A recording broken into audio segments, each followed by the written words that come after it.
Hello, everybody out there.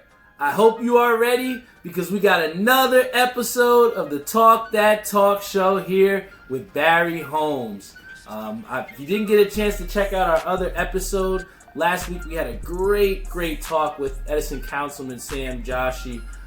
Definitely check out our YouTube page because we'll be posting the full-length videos now to our YouTube channel, the Talk That Talk show. We also got a Facebook page that you can also check in with certain updates that we have and clips and full-length episodes. So I'm just really excited because we're continuing to try and put this show out there so that more people can listen in and tune in each and every week. Want to give a special shout out to the people tuned in into our Facebook live stream. My boy Chris Shank. Shout out to Marcus Hart, Mary Beth Heaney. I see you out there in Cali. Shout out to my boy Randy G, Joey Bishop, Kyle Irons, Ethan Bayer. We got a lot of people here on the Facebook live stream today. Shout out to David Hoffman Jr. We're going to be answering your question later. My boy John Cortez. I just joined his bowling team on Sundays. Thank you so much for that, man. And I also want to update everybody about how I've been bowling as well, too. I want to give a big shout out to my boy Jason Pintus over at Woodbridge Bowling Center. And after the Sunday morning league, I think maybe it was last week, he took some time out to help me work on my game. And, I was using my all-road from Storm. Shout out to Storm.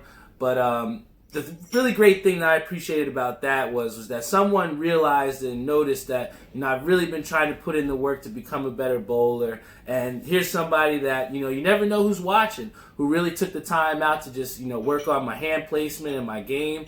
And I was able to transition that this week to roll some really high sets, man. I had a couple 240 games, so, it was really awesome. And it really kind of reinvigorated my love for bowling and just how much it's going to take to work hard to get better. So, in that same realm here with, podcasting, we're constantly expanding and constantly trying to find different ways to engage the audience and to give you more of what you want to hear. So, if you're a friend of mine and if you're always tuned into the show, send me a message. Tell me what you want to hear about on the show. If you want to come on and guest, I've had a whole bunch of different people come on this show. This is more than just a sports show. This is a platform for all my friends to tell your stories. So I want to thank everybody that's always loyally tuned in, watching on Spotify, Google Podcasts, Apple Podcasts, you name it, we're streaming everywhere. So, I'm going to just jump right into this show. We're at episode, what is this, 36, 37 now? Woo!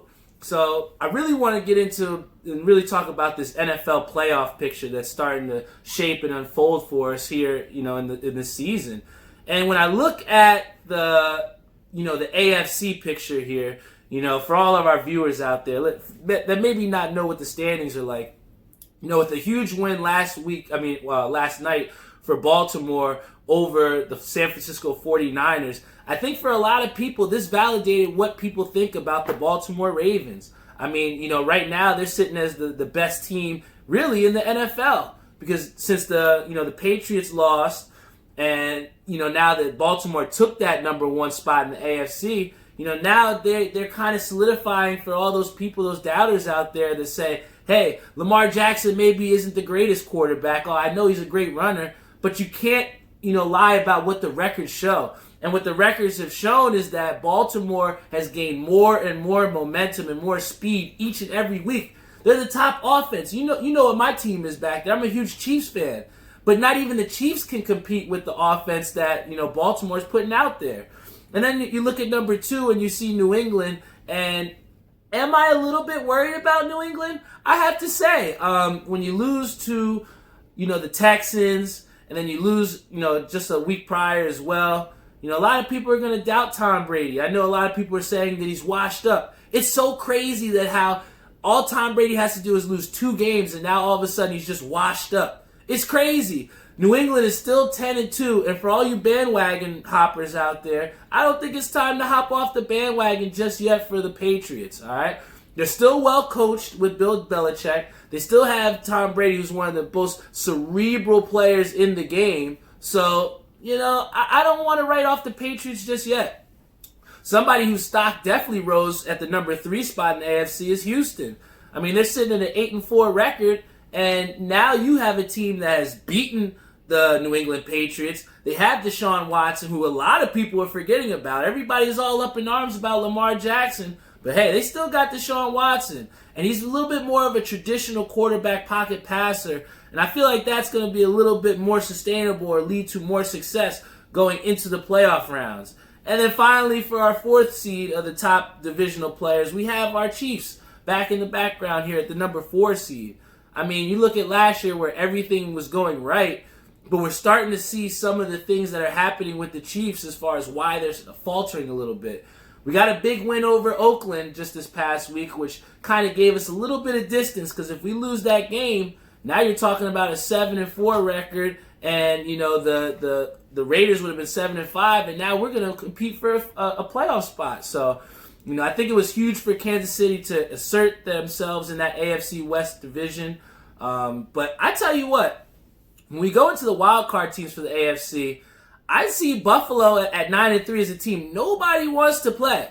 I promise you that Houston is not licking their chops, or the Kansas City Chiefs are not licking their chops to play against Buffalo. Shout out to my boy Randy G, because I know he's a big Buffalo Bills fan. But I really want to take it back to Thanksgiving, where Josh Allen on, was it like a 3rd or 4th and 1, it was 4th down, my man picked up the ball from the pile. All right? If you remember Cam Newton, when he had that same opportunity in the Super Bowl, he let the Broncos get that ball. My man Josh Allen reached into the pocket, picked it up, and then muscled over Xavier Woods to get that first down. I think that symbolized what the Buffalo Bills are all about, and they're just a tough team. And I know Pittsburgh's sitting in that 6th and last wild card spot at 7-5, but I mean, at some point the magic is going to run out, okay? You cannot rock with your, 4th, 5th string quarterback. I don't even know who's at quarterback for the Steelers, but yet they're still 7-5. But I just feel like that can only take you so far here in the NFL, especially when we get to playoff time. Now, when we talk about the NFC playoff picture, everybody was, I still believe in the San Francisco 49ers, all right? The 49ers are still okay. They're 10-2. They're still the first in the NFC, and it's still going to be competitive for them, all right? Jimmy Garoppolo is healthy. That's the biggest thing for them. When you look at how they fell off last year, it's because they had to start, what's his name, C.J. Beathard, because my man Jimmy Garoppolo got hurt against the Chiefs. So as long as Jimmy G is healthy, San Francisco will still be in a position to go far into the playoffs. Then at the number 2 spot, you got New Orleans. I personally, in my heart of hearts, I believe that the Saints are the biggest challenge to the Baltimore Ravens. When you look at what they have defensively, the Saints have speed. I mean, you talk about Marshawn Lattimore. I know Eli Apple is questionable in coverage, but the man can tackle. He's got enough practice, right? So I feel like, you know, and then having Demario Davis out there, you know, at linebacker, I think that they have the speed and athleticism to potentially contain Lamar Jackson and to prevent him from being the effective runner that he's been all season long. That's how I know I'm giving them high standards here, but I do believe in the Saints. When you look at the Green Bay Packers at the 3 slot, I think this is a team that, you know, people are sleeping on. It's crazy to think that they're sleeping on them, but you know, in the past couple weeks, Aaron Rodgers hasn't exactly been Aaron Rodgers, right? And we've seen that the Packers have struggled, but luckily for them, they got to whoop up on the Giants, and now they're back in full swing of things. And, you know, I think that Aaron Rodgers will always take Green Bay as far as he can. And now that you've added a run game with Aaron Jones, I think that Green Bay is somebody that can knock off somebody in the playoffs, but I just don't see them as Super Bowl contenders. And then I'm going to take it to the 4 slot in Dallas. I think this is going to be a 4 slot that Dallas is not going to keep for a long time.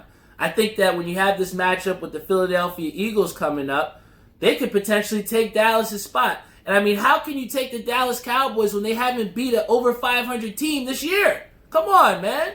I mean, Jerry Jones is out here in tears talking about how much he loves Jason Garrett, but Jason Garrett can't get you past the first round of the playoffs. He's got 1 playoff win. So, you know, I think that the dysfunction is transitioning from not only up top, but down to the field. You can't tell me that with Dak Prescott, Amari Cooper, Ezekiel Elliott, and wasn't Leighton Vander Esch on the defensive side of the ball, Sean Lee who's healthy. You mean to tell me that's a fourth seed in the NFC, right? So, I mean, I just can't believe in the Cowboys. So I think the Philadelphia Eagles are going to take that 4th spot soon.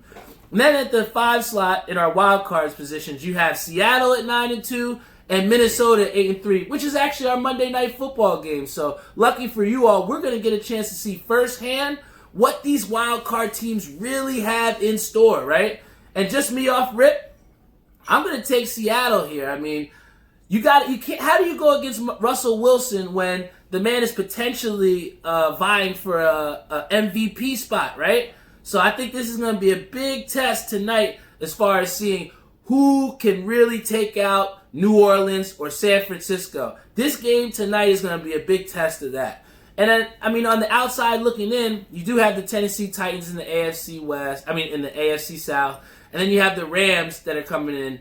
But if you hear what I said earlier episodes, the NFC is really, really good and it's stacked outside the NFC East. So if you look at the Rams that are 7-5 looking in, I mean, they might have a really hard time coming and sneaking into the playoffs, or might even have to come in as a wild card depending on what Seattle does. I don't really see the 49ers falling off here, but what I do see is that there might be a slight opening for the Rams if Seattle is losing today. So I don't think this is going to happen, but listen to NFL. If the Jets can beat the Cowboys, anything is possible, all right? And then this leads me to a great question that somebody asked me. I was actually playing Call of Duty, Modern Warfare. You might have seen my clips on Facebook or Instagram. But somebody asked me a really good question, and I think they asked it to me knowing that I was a Chiefs fan. But I'm going to extend this out to everybody here as well. Somebody asked me, they said, who would you rather start your franchise around? Pat Mahomes or Lamar Jackson? And I think this is a fair question because these are two very dynamic quarterbacks and also suit two completely different styles of quarterback positioning, right? And if you look at Lamar Jackson, this guy is a dynamic runner, all right? Let's just put it out there. He's broken countless people's ankles, right? And some people are saying that he's better than Vic. I mean, can I say that Lamar Jackson in just 2 years is better than Michael Vick? I don't know. I think we need to pump the brakes on that. I feel like a lot of Baltimore people, are starting to drink the juice of Mark Ingram and saying this guy's an MVP. Oh, he's the best. Okay, he's having a really great season. He threw for over 2,500 yards already, for 25 touchdowns and 5 interceptions. Now, if you remember what I said last year, I said that all Baltimore had to do was give him the reins. All right, what can this guy do if he throws the football? They allow him to throw the football. And what he's shown is that he has also, kind of similar skills to Pat Mahomes, where he has different delivery angles. I know a lot of people have seen him throw the sidearm throw. He's throwing off the wrong foot. And I think that that's what makes Lamar Jackson good as well, too. But the thing that I think a lot of people have to question here as far as if we're going to build a franchise, how sustainable is Lamar Jackson's game, right? I know he's having really great effectiveness. I mean, he's rushed for over 1,500 yards in his first 2 years, right? This season, he has almost 1,000 yards rushing with 7 touchdowns. So the cat is out of the bag. The guy can run the football. He's broken ankles. I don't know if you saw the last one that he had on the 49ers, but that was, dare I say the word putrid. But, I mean, Lamar Jackson he's a video game in real life, man. And, I mean, when you have to look at it, I just wonder how sustainable is that game going to translate not only here, but also in the playoffs. Remember, Lamar Jackson did play in the playoffs last year, but do we remember what happened? He lost in the wild card round to Phillip Rivers and the San Diego Chargers. Phillip Rivers could barely walk out there. He could barely throw the ball, past 20 yards without it being a duck. And they lost to him. Now, I'm going to tell you what happened. Lamar Jackson got sacked 7 times that game. 7 times. When the Chiefs beat Lamar Jackson and the Ravens earlier on in the year, they got a lot of pressure on Lamar Jackson. And that's what I'm trying to say. Lamar Jackson is a great quarterback. He's very dynamic. But kind of the things that we've seen as far as issues, if we're going to nitpick, and why I think that he may be not as great as Patrick Mahomes, is the fact that we've seen laziness from Lamar Jackson. I can't tell, and the true Raven fans will agree with me on this one. How many times have you seen Lamar Jackson throw the ball and it goes off of his offensive lineman's helmet, right? These are the things that we see from laziness from Lamar Jackson, right? And I think that with athleticism, a lot of times we then sacrifice, technique or how you actually throw the football. And that's where I think my boy Patrick Mahomes has the edge here. When Lamar Jackson scrambles away from pressure, he is scrambling to become a vicious runner. That is without question. Lamar Jackson, when he escapes the pocket, he is looking to how he can get 15 or 20 yards and run it in your face, right? Now, when you look at Patrick Mahomes, what he's doing is he is evading pressure and running out of the pocket to create plays downfield. If you look at him, he's constantly looking downfield to try and hit those open receivers downfield. And even in a year, right, where Patrick Mahomes had the dislocated knee, he still has close to 3,000 yards, 20 touchdowns, which is only 5 less than Lamar. Remember, Lamar played every game, and Mahomes only has 2 interceptions. And last year, the guy had a record 50 touchdowns, right?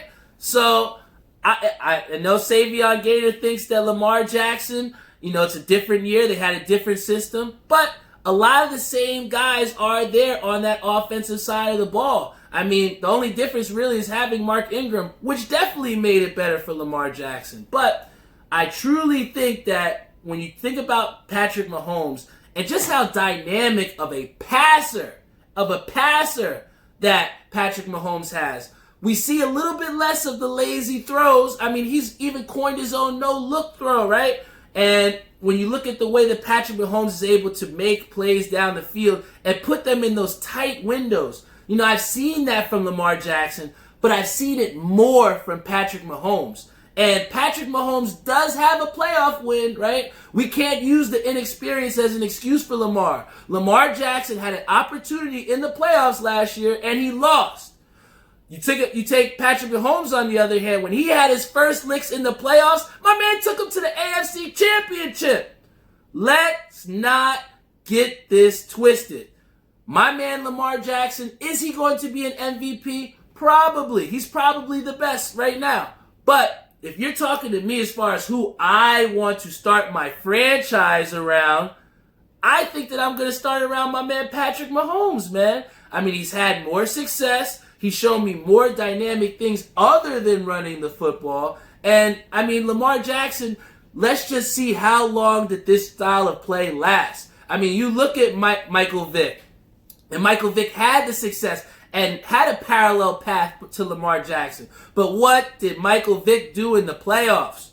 Did they go to the championship, right?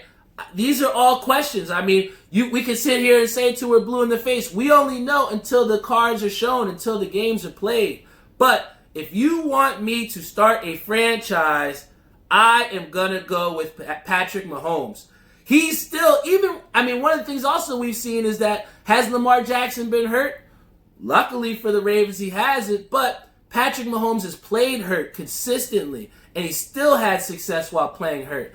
I really want to see what Lamar Jackson does under that adversity, and I feel like during the season, everything has kind of went right for him past that Chiefs loss. So I really want to see what Lamar Jackson does when things are not exactly going his way, right? And Savion asks a great question there. He says, who would you rather have, Michael Vick or Brett Favre? And, oh man, just to answer that question, that's a tough question. Who would I rather have, Michael Vick or Brett Favre? When you talk about dynamic play, it's hard not to go with Michael Vick, man. But, I think that stats are something that we can't negate. I think there's something that we can't overlook. And the fact of the matter is that Brett Favre has won 2 Super Bowls, okay? And that is not without chance. So if I have to say, and if I have to take somebody's say, I'm definitely going to go with Brett Favre. Even though I really like Michael Vick. I think in this day and age, Michael Vick would even be more suited for the NFL with as far as all the read option plays and all the different things they have in place for running quarterbacks. But, I think that Brett Favre, and this still being a passing league, I still have to give Brett Favre a little bit of that edge. I have to say I like the gunslinger mentality that he has for sure. And, that was a great question, and thank you so much for that. And to all of our Facebook Live viewers out there, if you have a question, don't be afraid to post it, all right? I'll probably answer it for you, all right? And speaking of that, I have to get into a question that was asked to me by my boy David Hoffman, right? Big guy, big college football guy. He's from Edison, one of my good friends. We live on the same street, or used to before he moved. But he actually asked me, a little bit about the NCAA playoff landscape, and specifically about LSU as far as what they need to be number one, right? So let's just look at the top 4 teams and what the potential playoff aspect would be for the NCAA. And at number 1, you have LSU, who has the potential MVP or Heisman Trophy winner in Joe Burrow. LSU's taken out Alabama. They've taken out all the great teams in the SEC. And it's hard to go against them, right? I know it's going to be a big game for them against Georgia. And this is what David asked me. He says, do they have to beat Georgia to solidify their spot in the playoffs? And I think it's a yes. I think this is yes. I think that this LSU versus Georgia SEC championship game is actually a play-in game for the playoffs. Because with the way that the committee has worked here, I feel like they do not reward losing very well unless you're the Alabama Crimson Tide. And Alabama had 2 bad losses this year, which is going to be one of the first times that I can remember that we don't have Alabama in the playoffs. But what I'll say is this, right? Who do we have underneath? And I think at Ohio State at the number 2 slot, either way, whatever happens between LSU and Georgia, I think that they are going to solidify their spot up at the top. Because I think Ohio State with Justin Fields and him being the Heisman Trophy potential candidate winner, I really like Ohio State. And if you look at what they've been able to do, they went into Michigan last week. I don't think a lot of people believed that Michigan was going to win. But I think that Ohio State made a statement by blowing the doors off them in the Big House. And it just really shows just how really good this team can be. I don't think that they're phased as far as going on the road. I don't think that they're phased as far as who they have under center or what they're doing downfield. Ohio State has proven that they are a tough team. And then when you look at Clemson at the number 3 slot, a lot of people have been down them all year long, but all they do is keep winning, right? All they do is, when's the last time they've lost a game, right? And I know it's a little bit difficult in the ACC where you don't have necessarily as high talent as they have. You had Virginia Tech, who gave Virginia a real tough game last week. Shout out to Virginia. I know I'm a big Hokies fan, but they got their first win in 15 years. Every dog has to have its day. So for all you Cavalier fans out there, you got one, all right? You knocked my Hokies out. I really wanted to see the Hokies play in the ACC championship, but now I think it's a little bit easier for Clemson to go to the playoffs because I don't see Virginia as really a team that can beat Clemson, all right? Just with Travis Etienne and just the way that they have the speed on both sides of the ball, it's tough to beat.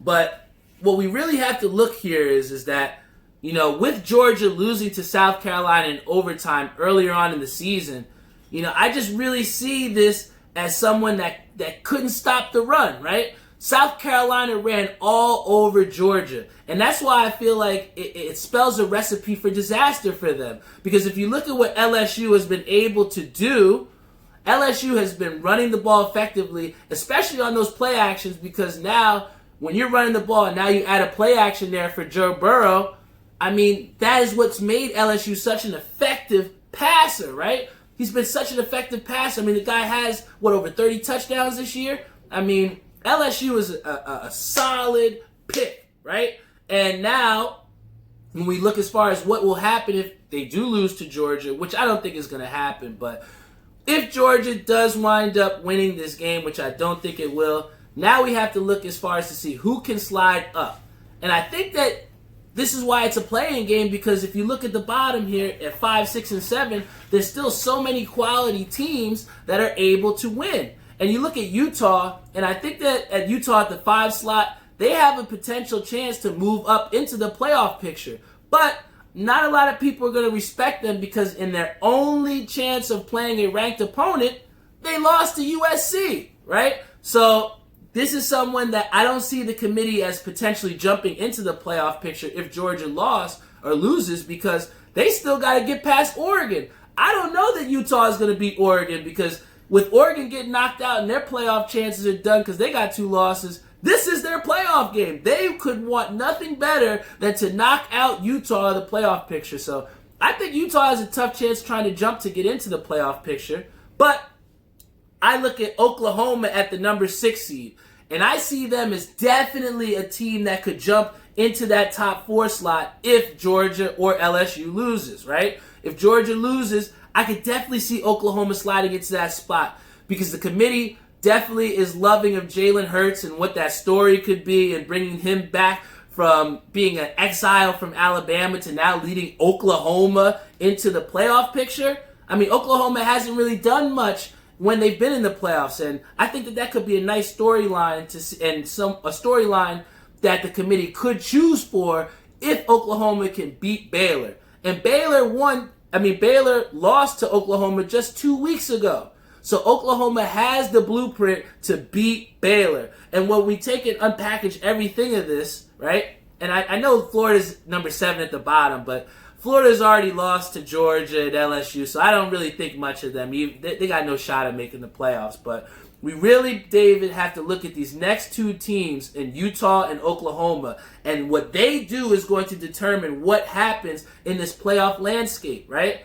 I think Notre Dame has also lost too many games, and they're not going to jump anybody. But that LSU-Georgia SEC championship is going to be a playoff game, and it's going to be a play-in game. And to answer your question, I do believe LSU needs to beat Georgia to secure a playoff spot. If they lose to Georgia, and like I said, a team in Georgia that lost to South Carolina, a team in South Carolina that got their doors blown off by Clemson, who's in the playoff picture, I really can't see the committee allowing LSU to get into the playoffs if they lose to a team in Georgia that has shown that they have underperformed in the spotlight. So thank you for that question, David, because you know I love my college football, and you know that was a great question. We also want to shout out some more people on our Facebook live stream. Shout out to Brian Blood. Shout out to Jennifer Newman. I know I haven't seen you in a long time too. Happy to you.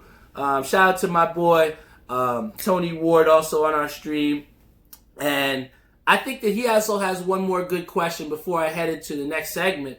But he says, is the Nick Saban era over in Alabama? And if you look at the money, I don't think it's over, because, you know, they've paid this guy so many millions of dollars to do what he does in Alabama. And I think it would be really harsh for them to get rid of a guy who's taken you to countless, you know, national championships and, you know, constantly makes this team a contender in the playoff picture. And I think it would be a huge overreaction if we say that the Nick Saban era is over in Alabama, because, I mean, think about it. That team lost, but they still did not have Tua, right? They did not have Tua, which was, you know, their guy for most of the year. So do I give Alabama the pass? No, because we put them on such a big pedestal to begin with. But I still think we have to hold them accountable and say that they didn't do what they were supposed to. And a lot of people were looking for that Clemson and Alabama rematch yet again, but they weren't able to deliver. But to say that that's Nick Saban's fault, let's cut the noise on that. And then real quick, we want to get into this betting thing. I know my boy Jeff is a huge bettor as far as parlays and, you know, different sports books and seeing the different lines that are out there. But here we have somebody that got caught betting that shouldn't have been betting. And here we have Josh Shaw, who got caught. He put down a 3-team parlay at Caesars Sportsbook in Vegas. You know, he's and this isn't the first time. A lot of people don't understand. This is not the first time that Josh Shaw has bet on NFL games. And I feel like a lot of people don't know about the actual rules as far as what it means to bet. And this guy, Josh Shaw, is not somebody that had any determination on what the game or the outcome was going to happen. He's been on injury reserve. He's had a shoulder injury. And, you know, he to tell you how ridiculously dumb this guy is, you have to have an application to put in to get into Caesars Sportsbook to have an account. And this guy on his application put that he is a professional football player. I mean, this guy had no type of discretion or security or whatever trying to hide it. He went into that saying, I am a professional football player. I want to put money on professional football games. And it kind of leads me to believe that he's a little misinformed. Because who in their right mind would incriminate themselves so deeply, right? So I have to wonder as far as, was Josh Shaw completely aware of these betting rules? This is the first ruling to actually suspend a guy through the 2020 season since sports betting has been made legal, right? So this is almost a groundbreaking type thing, but it's something that we've seen before, right? We remember about Tim Donahue as far as in the NBA and how he threw in fixes for the NBA games. We remember about Pete Rose, who I love to death. I love Pete Rose. But the difference between him, Pete Rose, and this guy Josh Shaw is that Josh Shaw bet against his team in the second half line, right? This guy's ridiculous. How do you bet against your own team? At least Pete Rose never bet against his own team. He always bet that they would win or on a different team. So, I mean, sports betting is something that's always going to happen. Do I think that Josh Shaw is the only person that's doing this? I don't think so. I think that a lot of players are doing it. But they're doing it through other people. They're sending people to put those bets in. And, you know, do I condone what Josh Shaw did? Absolutely not. And I think we have to think as far as what the consequences are of that action. And it's without question that I think his career might be over, right? When we look and see what's happened to people in the past, when they've had different complications like this, especially ranging into a whole nother year suspension, I don't see how we see this guy Josh Shaw in a uniform in the NFL again. He bet against his own team. What NFL executive is going to want to sign this guy and say, I want you to represent my team, but don't bet against us? I think that's ridiculous, and I don't think we'll ever see him in a uniform again. And before I close this show out, I can't, talk about anything further in NBA without talking about, our two teams here in New York. Want to give a big shout out to Melo because he was Offensive Player of the Week in the Western Conference, and I know a lot of people doubted him. I personally thought that he was better suited off the bench, but we see in a starting role, this guy's averaging over 20 points a game, and it's just so crazy how a narrative of what people can say as far as, stemming from Houston and saying how he was a cancer to the team and how, he's just this big distraction, when really he's been anything but that, So I want to give a big shout out to Carmelo. But, I think an interesting thing that we have to talk about with these Nets is the fact that, the Nets are 6-3 without Kyrie Irving. And Kyrie Irving has been injured as far as with his shoulder injury or, whatever lingering injuries that he's had. And we've had Dinwiddie, who's went up from 17 to 25 points per game. And, I really, this was something that me and my boy actually talked about earlier on in the season before Kyrie came, was the fact that, what is the Brooklyn Nets offense going to look like with Kyrie? And we saw a little bit at the beginning where Kyrie's taking 30 shots a game, right? And I feel like that's entirely way too much. And that style of play is very tough to sustain. If you don't know about that, look what happened to the Knicks with Carmelo when he was, shooting the ball 25 times a game. And I feel like the Nets have so much young talent around them that they don't have to depend on Kyrie Irving to shoot the ball 25 times. And that's why we're seeing that the Nets are having success with that ball movement. They've always, from what I've known since they moved to Brooklyn, been known as a blue-collar team. That boy Kenny Atkinson is such a great coach. And what he's been able to instill in them is the ball movement, is passing the rock, is playing defense, getting shot contests. And these are all things that these young players like Joe Harris, Spencer Dinwiddie do, and Karis LeVert really do well. So, I wonder about what's really going to happen when Kyrie Irving comes back, is fully healthy, and how this team is going to be able to coexist as far as having Spencer Dinwiddie, who's getting all-star chants in the Barclays Center. They are chanting his name as an all-star because of just how well this guy is playing. And it's not just this season.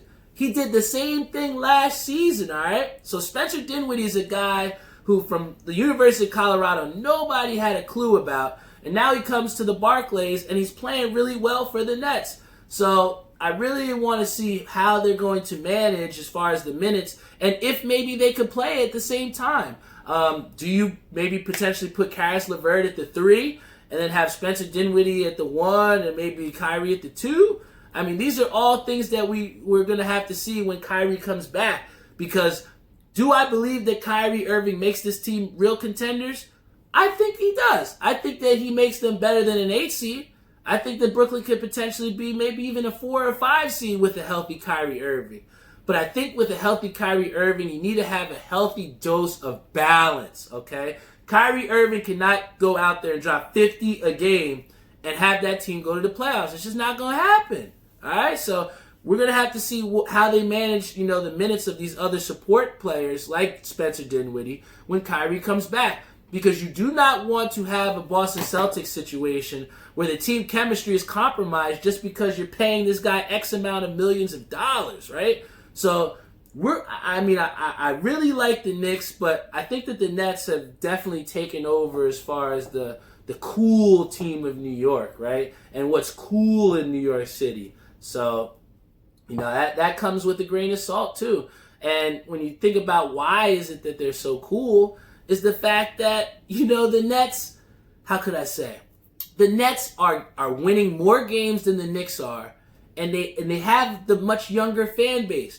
When you look as far as who are the traditional Knicks fans or who are Knicks fans, I feel like it's less and less of younger guys like me and, some of my friends out there, right? I feel like when you see as people that are just starting to watch the game of basketball or, just turned on the tube, right? It's so much more cooler to be a Nets fan because you have the all black, the all black logo. I mean, it's really dope. It's sharp. You got the weathered court. You have them playing Biggie Smalls in the arena when they're playing. I mean, what's not good to like about that, right? Then you come from the traditional side with the Knicks, and you have a little bit older fans. You have guys that are in their maybe 40s or 50s, still holding on to those Ewing years. I might be a little bit older than my time as far as being 29, but I'm a diehard Knicks fan.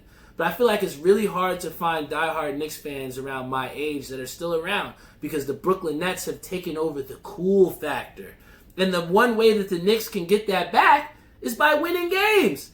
You can't get the younger generation of young fans that want to be a part of that, right?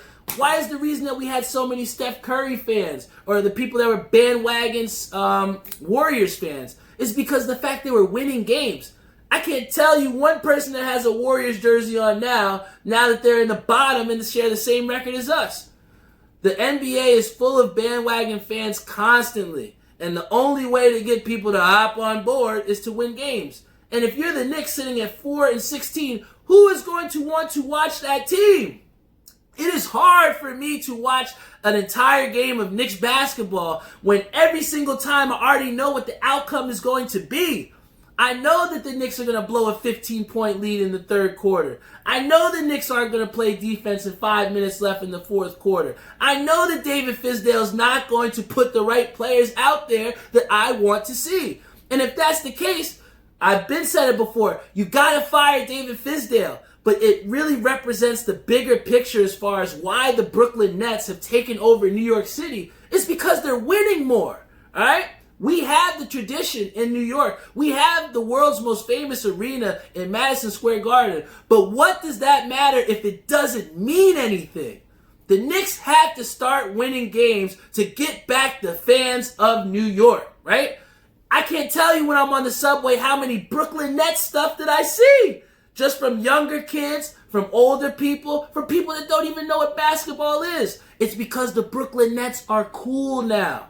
And the only way for the Knicks to combat at that or to bring back the prestige, the tradition, the more newer fans is to win games. And with the product that we're putting out consistently, it's just tough, man. It is tough to gravitate to as a true New York Knicks fan. And it's tough to try and... Who's going to want to pay money to go watch that team get blown out by 30? I'm tired of what I'm seeing. I had my aunt here for Thanksgiving, and all that she could talk about and all that we could say is just how disgusted we were with the effort that the Knicks have put out. The Knicks have to stop making excuses about why they are so terrible. Go out there, get a coach. All right? David Fizdale is not the answer. He wasn't the answer in Memphis. He couldn't get them out of the first and second round of the playoffs. And he's not the answer here in New York.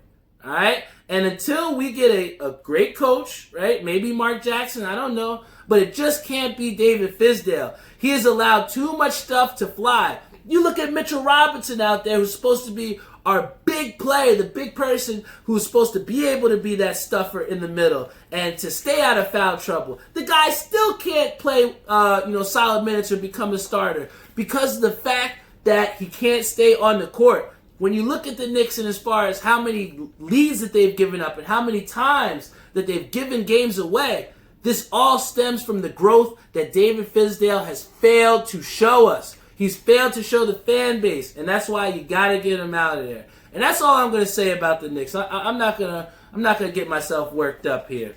But that about does it for our show here today. My mom's laughing in the background because she loves to see the demise of my Knicks, man. I don't know where we went wrong with her, but shout out to the Knicks. I'm still gonna be a diehard fan, even though they got 3 wins on the year, 2 of them from Dallas. Thanks, Dallas. But, I'm always going to be a fan. But I definitely want to shout out everybody that was on our Facebook live stream. Shout out to my boy Alvin Ousley. He had a birthday recently. Shout out to you. My boy Steve Alvarez. My boy Marcus. Yo, I definitely got to check out one of your fights coming up soon, man. Shout out to my boy Keith Pierce. Pascal Cossey. Brian Blood. We had a lot of people here on our Facebook live stream. Definitely, if you get a chance, check out our YouTube channel at the Talk That Talk Show. We got it on Spotify, Google Podcasts, Apple Podcasts. We got a Facebook page. We got so many outlets for you to check out this show. It's just up to you to go and check it out, all right? Before we close out the show, I also got to give a special shout out to our sponsors. VW Liquors, located in Wick Plaza, Edison, New Jersey. Let's go, Mets! Let's go, Mets! Mom had to fill in for Dad today, so thank you for that. Also going to give a shout out to Executive Bar and Restaurant located in 30 Menu Street, Carteret, New Jersey. Got the best Indian food and drinks in the game. Prashant, I promise I'll be there to bartend soon. Don't forget about me. And then also we want to give a special shout out to Cody Bromley at 91s.com. Best acid wash apparel in the game.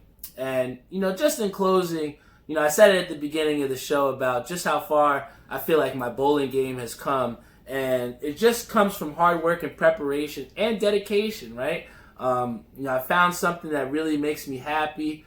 I found something that I'm able to, release that competitive edge with, and to see the growth and to see the different people that you meet in the bowling community and just how awesome it is. It's really just empowered me and really reinvigorated that competitive spirit within me, right? And, that's translated to so many other, realms in my life, right? I mean, you talk about continuing to push through, and I can't tell you how, the life lessons that I've learned from missing 10 pins and throwing a perfect shot and going right through the head and splitting. So, when you translate those same things that you learn from games into your personal life, that's what makes us humans, and that's what, creates that self-reflection, right? And for me, I'm just really thankful for all the people in the bowling community that continue to give me feedback and then continue to show me, the love that continues to have me go to the bowling alley each week. I mean, who would have thought I'd have, 3 bowling balls and be bowling 4, 5, 6 nights a week, And, that just shows the growth in just myself, but also in terms of the competitiveness and just how fun that bowling can really take me and how it can take you as well, too. So, whatever you are listening out there, find something to get your competitive spirit going and just run with it, man, because let me tell you, there's nothing better than winning, right? So, that's all for my show today. This is Barry Holmes. This is the Talk That Talk Show. I'm signing off. Please stay tuned for our, further episodes. Like us on our Facebook page. Check us out on our YouTube channel. Spotify, Google Podcasts, Apple Podcasts, you name it, we got it for you, all right? So I'm going to close out. I know you want to watch your Monday Night Football. My name is Barry Holmes. This is the Talk That Talk Show. Every week you'll have a new episode, and I'm out of here.